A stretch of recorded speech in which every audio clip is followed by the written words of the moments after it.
నమస్తే 99 టీవీ వీటాక్స్ ప్రత్యేక కార్యక్రమానికి స్వాగతం.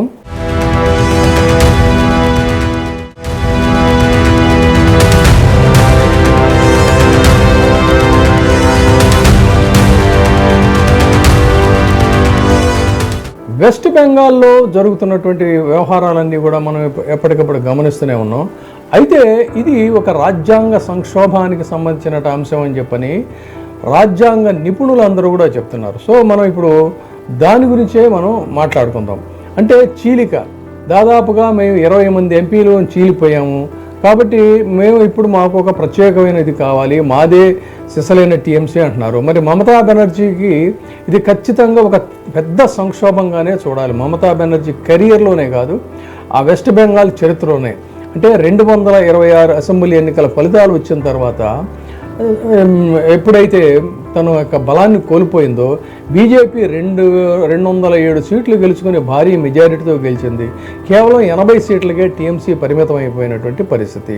సో ఇలాంటి పరిస్థితుల్లో ఇక్కడే అసలు ఎంత శాతం మంది మమతా బెనర్జీ చాలా అరాచకం చేసింది, దుర్మార్గం చేసింది అని రకరకాల వీడియోలన్నీ కూడా వస్తున్నాయి. కానీ మమతా బెనర్జీకి అసలు ఎంతమంది ప్రజలు వ్యతిరేకంగా ఉన్నారు, పూర్తిగా వెస్ట్ బెంగాల్ అంతా కూడా వ్యతిరేకం అయిపోయిందా అని అంటే, అసెంబ్లీలో చూస్తే 70% సీట్లు టీఎంసీకి వ్యతిరేకంగా వచ్చినటువంటి మాట వాస్తవమే.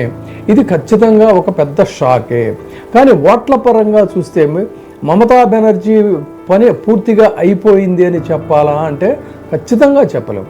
ఇప్పటికీ కూడా ఆమెకు ఒక బలమైనటువంటి ఓట్ బ్యాంక్ ఉంది. అందుకే మహువా మొయిత్రా లాంటి నేతలు టీఎంసీ అంటే మమత, మమత అంటే still the symbol of the TMC, Mamata will come back అని చెప్పని ఆవిడ గట్టిగా చెప్తా ఉంది.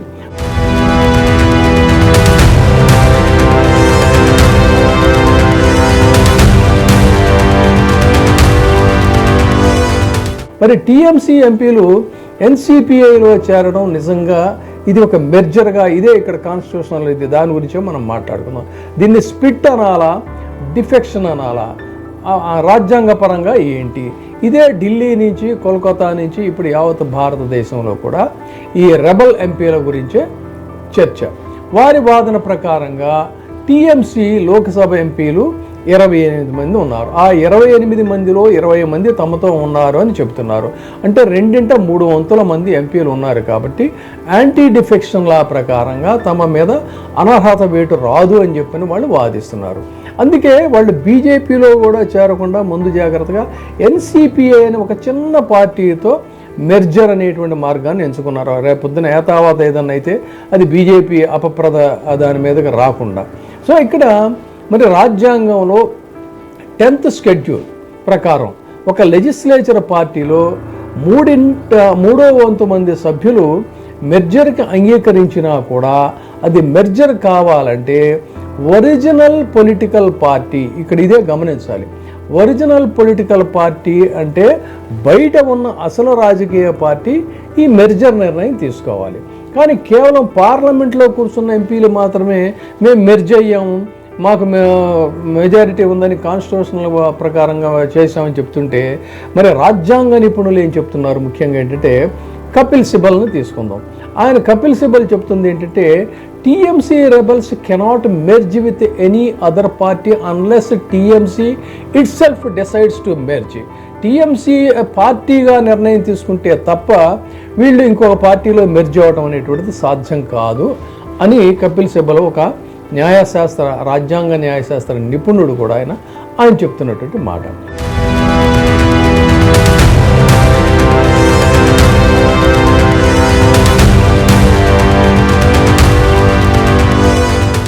మరి రాజ్యాంగంగా ఇది చట్టం ముందు నిలబడదని చెప్తున్నారు.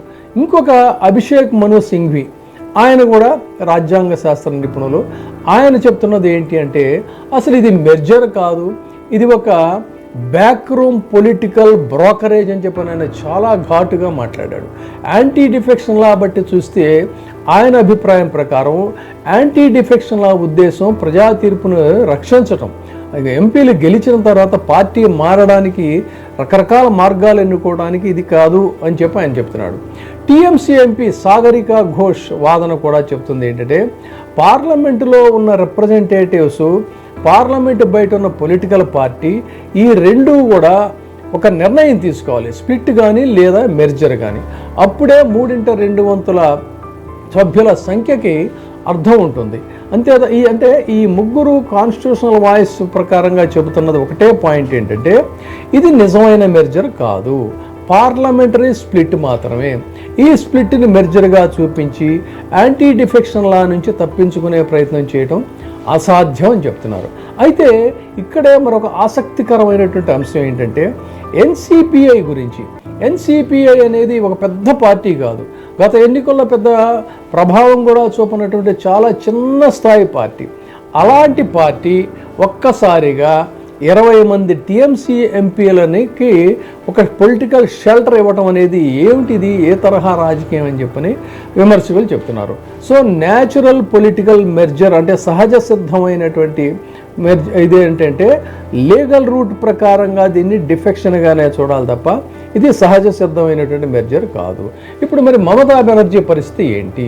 ఒకవైపు అసెంబ్లీలో భారీ ఓటమి, మరొక వైపు పార్టీ ఎమ్మెల్యేలో అసంతృప్తి, ఇప్పుడు ఎంపీలో తిరుగుబాటు, ఇవన్నీ కలిసి టీఎంసీలో ఒక తీవ్రమైనటువంటి అంతర్గత సంక్షోభం చాలా స్పష్టంగా కనిపిస్తూ ఉంది.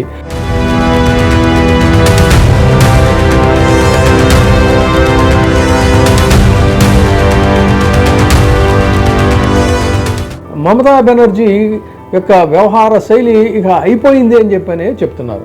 కాకపోతే ఇక్కడ గమనించాల్సింది ఏంటంటే మమత ఒక పార్టీ ప్రెసిడెంట్ మాత్రమే కాదు, ఒక మాస్ సింబల్. 2011లో లెఫ్ట్ ఫ్రంట్ 34 సంవత్సరాల యొక్క తిరుగులేని పార్టీని, కమ్యూనిస్టు పార్టీని కూల్చినటువంటి నాయకురాలు. మహిళలు, మైనారిటీలు, గ్రామీణ ప్రజలు వీళ్ళందరూ కూడా ఆమె పక్కన ఇప్పటికీ కూడా ఉన్నారు. సంక్షేమ పథకాలతో లబ్ధిదారులు చాలామంది ఆమెను ఇప్పటికీ అభిమానించే వాళ్ళు ఉన్నారు అని మహువా మొయిత్రా చెప్తున్నటువంటి మాట. ఆమె మాటల్లో చెప్పాలంటే ఇది రెబలియన్ కాదు, బీజేపీ ఆపరేషన్. ఎంపీలు మమత ముఖాన్ని చూపించే గెలిచారు. ఇప్పుడు వాళ్ళు వెళ్ళాలంటే న్యాయబద్ధంగా రిజైన్ చేసి మళ్ళీ బీజేపీ టిక్కెట్ మీద గెలిచి నిలబడాలి. అంతేగాని ఇదేం తరహా రాజకీయం అని చెప్పిన వాడు ఘాటైనటువంటి విమర్శలు చేస్తున్నారు. సరే, ఇప్పుడు రాజకీయాల వ్యవహారాలన్నీ కూడా అవకాశవాద రాజకీయాలు ఫిరాయింపులు అదే కదా. సో ఇక్కడ తెలంగాణతో సహా యాంటీ ఇన్కంబెన్సీ తీసుకుందాం.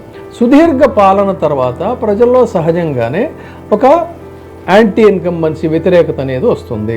తర్వాత రెండోది ఏంటంటే మితిమీరినటువంటి అవినీతి ఆరోపణలు, మనీ ఎలిగేషన్స్, సిండికేట్ పాలిటిక్స్, ఇవన్నీ కూడా టీఎంసీని బాగా దెబ్బతీసాయని చెప్పాలి. మూడో కారణం తీసుకుంటే అసలు అక్కడ లా అండ్ ఆర్డర్ అనేటువంటిది అయితే మరీ దారుణమైన పరిస్థితి అయిపోయింది. మహిళల మీద దాడులు, రాజకీయ హింస, ఎన్నికల ముందు హింస, ఎన్నికల తర్వాత హింస, ఇవన్నీ కూడా అంటే పోలింగ్ ముందు హింస, ఇవన్నీ మమతా బెనర్జీకి ఒక ప్రతికూలమైనటువంటి పరిస్థితులు అయ్యాయి. ఇక అన్నిటినీ మించి ఇప్పుడు ప్రధానంగా అసలు పార్టీలో కూడా వచ్చినటువంటి వ్యవహారం ఏంటంటే వారసత్వ రాజకీయం. అభిషేక్ బెనర్జీ తన మేనల్లుడు, ఆ మేనల్లుడు యొక్క పెత్తందారీ పోకడలు, అరాచకాలు, అక్రమాలు, ఇవన్నీ టీఎంసీలో చాలా తీవ్రమైనటువంటి వ్యతిరేకత వచ్చాయి. దీన్నే బీజేపీ తనకు అనుకూలంగా మార్చుకుంది అని చెప్పాలి. అంటే బూత్ లెవెల్ క్యాడర్ నుంచి కూడా బీజేపీ క్రమంగా తన యొక్క పార్టీ శక్తిని బలోపేతం చేసుకుంటూ సువేంద్ర అధికారి లాంటి వాళ్ళని తమ వైపు తిప్పుకొని ఒక కన్స్ట్రక్టివ్ లీడర్గా అతన్ని ప్రమోట్ చేసి, ఆ తర్వాత ఏంటంటే మైనారిటీ కన్సాలిడేషన్కి సంబంధించి కౌంటర్ పోలరైజేషన్ చాలా ప్లాన్డ్గా చేశారని చెప్పాలి. అంటే హిందూ కన్సాలిడేషన్కి సంబంధించి మైనారిటీ వీళ్ళని బూచిగా చూపించి సాలిడ్గా ఆ ఓట్లని కన్సాలిడేట్ చేసుకున్నారు. ఇది మొత్తంగా అక్కడ జరిగిన పరిస్థితి. సరే, ఇక ఈ ఫిరాయింపుదారుల విషయానికి మళ్ళీ వద్దాం. సో ఇక్కడ మరి ఇప్పుడు స్పీకర్ ముందున్నటువంటి ప్రశ్న ఏంటి అంటే, రెబల్ ఎంపీలకి 3/2 యొక్క మెజారిటీ ఉందనేది చెప్తున్నారు కదా. మరి టీఎంసీ పొలిటికల్ పార్టీ మెర్జర్ నిర్ణయం లేకపోతే వాళ్ళ మీద డిస్క్వాలిఫికేషన్ అనేటువంటి వేటు వేస్తారా? లోక్సభ స్పీకర్ ఆ నిర్ణయం తీసుకుంటారా అంటే ఎట్టి పరిస్థితుల్లో తీసుకోవడం జరుగుతున్న వ్యవహారమే ఎన్డీఏని బట్టి కదా.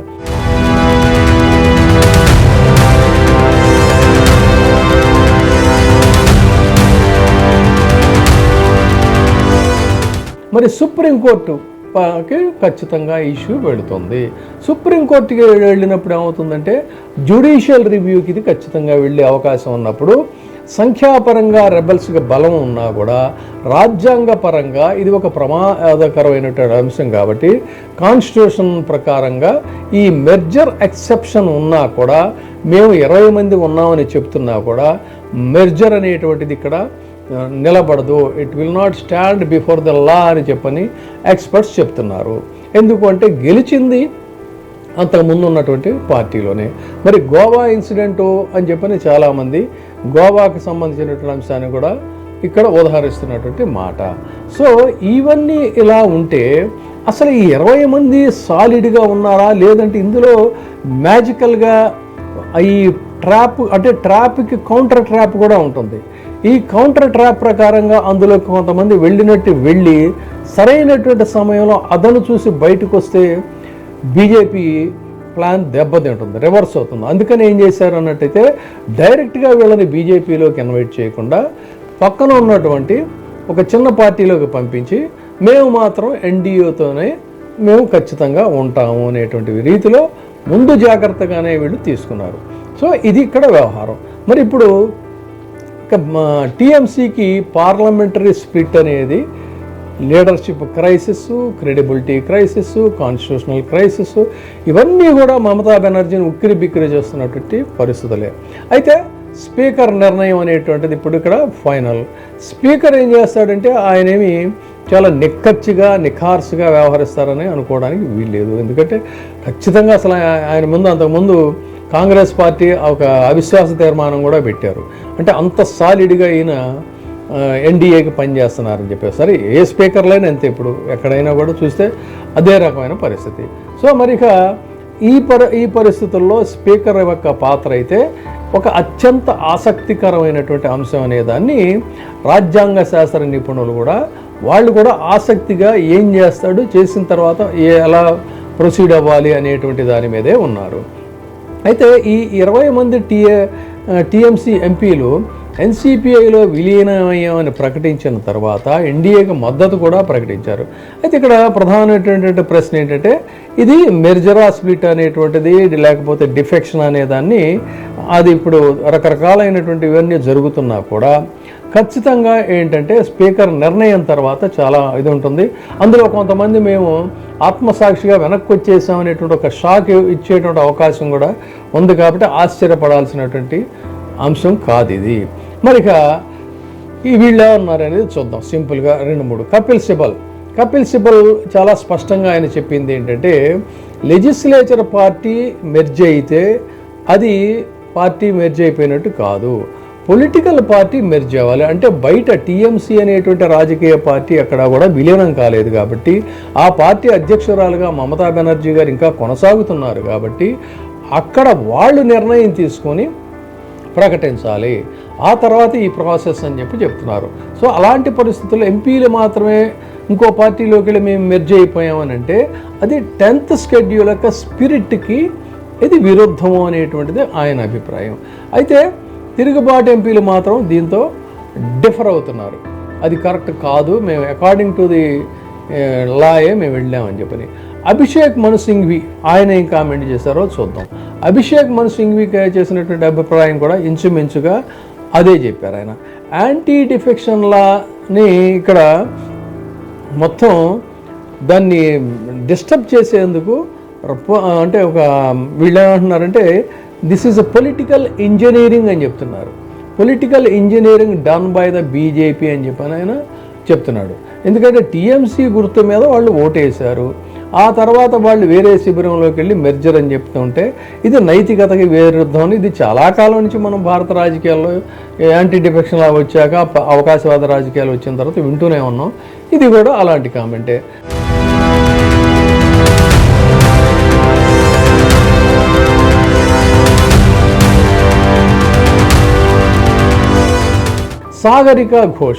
సాగరిక ఘోష్ చెప్తున్నది ఏంటంటే పొలిటికల్ పార్టీ స్థాయిలోనే మెర్జర్ జరగాలి, ఆ తర్వాతే లెజిస్లేచర్ పార్టీ దాన్ని అంగీకరించాలి.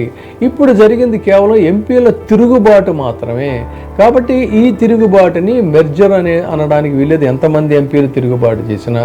కాబట్టి ఇది తిరుగుబాటే అనేటువంటి దాన్ని సాగరిక ఘోష్ చెప్తున్నటువంటి మాట. ఇక మరి రేపు రాబోయేటువంటి కాలంలో టీఎంసీ లోక్సభలో 28 మంది ఎంపీలు ఉన్నారు. వాళ్ళల్లో ఇప్పుడు ఉన్నటువంటి వాళ్ళు 20 మంది, అంటే 2/3 కంటే కూడా ఎక్కువనే ఉన్నారు అనేటువంటి దాన్ని కూడా చెబుతున్నటువంటి మాట. అయితే ఇక్కడ కాన్స్టిట్యూషనల్ 10th షెడ్యూల్లో చాలా జాగ్రత్తగా గమనించాల్సింది ఏంటి అన్నట్లయితే పారా 4 ఆఫ్ 10th షెడ్యూల్, ఇది చాలా కీలకమైనటువంటి అంశం. పారా 4 ఆఫ్ 10th షెడ్యూల్లో మెర్జర్ ఎక్సెప్షన్ మాకు వర్తిస్తుంది అనేటువంటి దాన్ని వీళ్ళు చెప్తున్నారు. అయితే ఇక్కడ యాంటీ డిఫెక్షన్ లా మరి చెప్తున్నటువంటి మాట ఏమిటి అన్నట్లయితే 1985లో వచ్చినటువంటి 52వ రాజ్యాంగ సవరణ ద్వారా ఈ 10th షెడ్యూల్ వచ్చింది. అయితే 2003లో 91వ రాజ్యాంగ సవరణ చేసి దాంట్లో చాలా మార్పు చేశారు. అదే ఇక్కడ ఏంటి అన్నట్టయితే ఈ స్ప్లిట్ అనేటువంటి దీనికి ఒక మినహాయింపు గతంలో ఉండేది. అంటే ఒక 3వ వంతు సభ్యులు విడిపోయిన తర్వాత వాళ్ళకి ఖచ్చితంగా ప్రొటెక్షన్ ఉండేది. కానీ 2003లో ఆ స్ప్లిట్ ప్రొవిజన్ అనేటువంటి దాన్ని పూర్తిగా తొలగించారు. ఇది ఇక్కడ గమనించాలి. అంటే స్ప్లిట్కి రాజ్యాంగ రక్షణ అనేటువంటిది లేదు. సో కాన్స్టిట్యూషనల్ ప్రొటెక్షన్ అనేటువంటిది స్ప్లిట్కి లేదు, కేవలం మెర్జర్కి మాత్రమే ఉంది. అయితే ఆ ప్రకారమే మేము మెర్జ్ అంటున్నారు. కానీ పారాగ్రాఫ్ 4 చెప్తున్నది ఏంటంటే పారాగ్రాఫ్ 4 ప్రకారంగా ఒక రాజకీయ పార్టీ మరో రాజకీయ పార్టీతో మెర్జ్ అయితే ఆ పార్టీ లెజిస్లేచర్ వింగ్లో కనీసం 2/3 వంతు సభ్యులు ఆ మెర్జర్ను అంగీకరిస్తే వాళ్ళ మీద డిఫెక్షన్ కేసు ఉండదు. సో మరి వివాదం ఏంటి అంటే ఇక్కడే 2 రకాలైనటువంటి వాదనలు మరి ఎక్స్పర్ట్సే చెప్తున్నారు కదా. 2 రకాల వాదనలు వినిపిస్తున్నప్పుడు ఇంటర్ప్రిటేషనే ఇక్కడ ఇంపార్టెంటు. ఈ ఇంటర్ప్రిటేషన్ ఏంటి ఇక్కడ అంటే పొలిటికల్ పార్టీ మెర్జ్ కావాలి, ఆ తర్వాతే ఎంపీలు మెర్జ్ కావాలి, అప్పుడే ప్రొటెక్షన్ అనేటువంటిది ఒక సిబల్ వర్గం లాంటి వాళ్ళు చెప్తున్నమాట. ఇంటర్ప్రిటేషన్ 2 ఏంటంటే 2/3 ఎంపీస్ అంగీకరిస్తే అదే మెర్జర్గా పరిగణించవచ్చు, కాబట్టి పార్టీ అనుమతి అవసరం లేదు అనేటువంటిదేమో మరొక గ్రూపు వాళ్ళు చేస్తున్నటువంటి వాదన. ఇది ఇప్పుడు ఇక్కడ ఉన్నటువంటి పెద్ద డిస్ప్యూటు.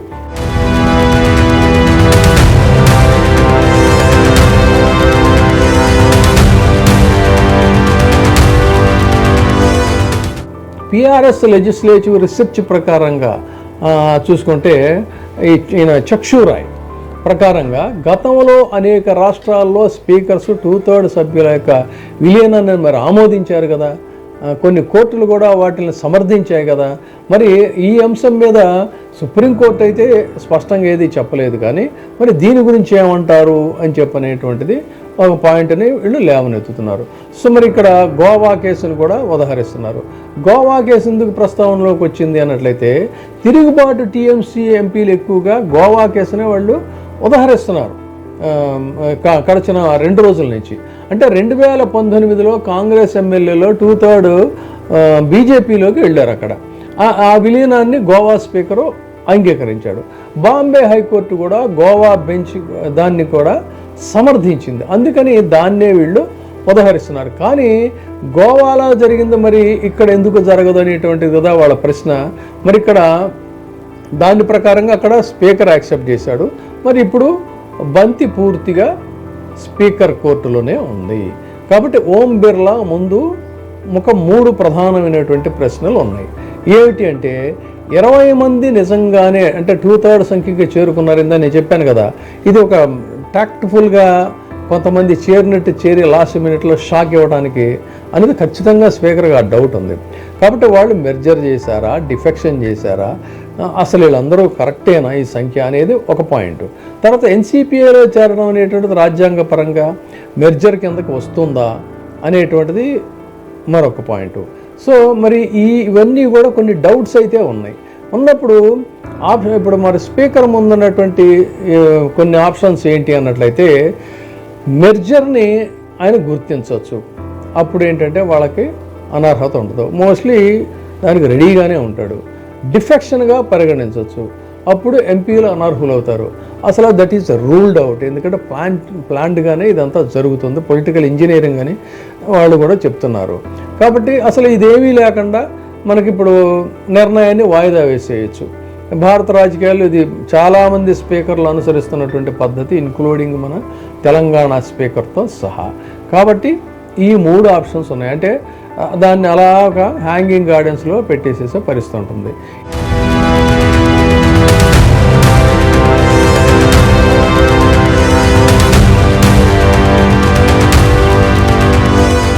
ఇలాంటి పరిస్థితుల్లో చూసుకుంటే మరి మమతా బెనర్జీ టీఎంసీకి సంబంధించినటువంటి వాళ్ళు సుప్రీంకోర్టుకి వెళ్ళేటువంటి అవకాశం కూడా ఉంటుంది. స్పీకర్ నిర్ణయం తీసుకున్నారు. 1992లో ఏది కిహోటో హోలోహాన్ తీర్పు ప్రకారంగా స్పీకర్ నిర్ణయం జ్యుడిషియల్ రివ్యూకి లోబడి ఉంటుంది. అంటే చివరికి ఈ వ్యవహారం సుప్రీంకోర్టుకి వెళ్ళేటువంటి అవకాశాలే ఎక్కువగా ఉన్నాయని తెలుస్తోంది. మనకి ఇక్కడ ఉన్నటువంటి ఒక సమాచారం ప్రకారంగా కూడా ఏంటంటే ఇది ఒక రకంగా చెప్పాలి అన్నట్లయితే మహారాష్ట్ర మోడల్ 2.0 అని దీన్ని పిలుస్తున్నారు. శివసేన కేసులలో కూడా జరిగింది ఇదే కదా. మొదట ఏమైంది, లెజిస్లేచర్ వింగు విడిపోయిన తర్వాత ఆ పార్టీ తర్వాత ఆ పార్టీ లెగసీ, దాని మీద ఒక చట్టబద్ధమైనటువంటి పోరు జరిగింది. ఇప్పుడు టీఎంసీలో కూడా ఇంచుమించు ఇదే తరహా వ్యవహారం జరుగుతూ ఉంది. కాబట్టి ఈ కేసులో మరి జరిగేది ఏమిటి అనేటువంటిది ఇక్కడ ప్రధాన ప్రశ్న. కాబట్టి ఆ పార్టీ నుంచి గెలిచినటువంటి ఎంపీలు ముఖ్యమా అనేది ఇక్కడ చూడాలి. సరే, మళ్ళీ చివరిగా ఈ కాన్స్టిట్యూషనల్ ఎక్స్పర్ట్స్ ఏం చెప్పారనే దాన్ని మనం ఈ ముగింపులో చెప్పుకుందాం. సిబల్ సింఘ్వి లాంటి రాజ్యాంగ నిపుణులు పొలిటికల్ పార్టీ ఫస్ట్ అని చెప్పి అంటున్నారు. తిరుగుబాటు ఎంపీలు 2/3 మెజారిటీయే ఫస్ట్ అని చెప్పి అంటున్నారు. స్పీకరు నిర్ణయం తీసుకోవాల్సిన అవసరం ఉంటుంది. తర్వాత సుప్రీంకోర్టు దీని మీద ఏదైనా ఒక డెసిషన్ తీసుకోవాలి. ఇది యాంటీ డిఫెక్షన్ లా చుట్టూ తిరుగుతున్నటువంటి ఈ వెస్ట్ బెంగాల్ ఎంపీల యొక్క ఫిరాయింపు. సో లెట్ us సీ ఏమవుతుందనేటువంటి దాన్ని చూద్దాం. Thank you.